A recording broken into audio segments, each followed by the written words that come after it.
Miyo moro ma jahigni 36 ma yande omaki gi obila bang' yude ka en gi akota mag nyasore maromo kilo 100 odagi yie kethone e nyim doho ma Nyando kama ne odonjne. Nancy Atieno Otieno mane ochopo e nyim jang'ad buche Edina Nyaboke Angima koro ibiro geng'ne e od ang'ech mar joma mine ma kod yaga kapod irito ng'eto mar doho ponono ni biro weye thuolo e yor rambon koso ooyo tok kane okwayo ni mondo doho owe thuolo kowacho ni en gi nyithindo matindo ma pod dwaro arita mare kendo pod dhi sikul. Kata kamano jomin buche burano ne odagi yie gi kwayono ka giwacho ni twech mare ok nyal mono nyithinde dhi sikul.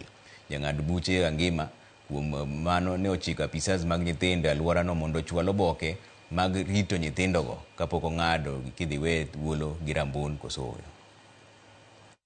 And bond. She is informed of her right to engage an advocate of her own choice. We'll mention this matter on 1st October to confirm filing of the submissions and for a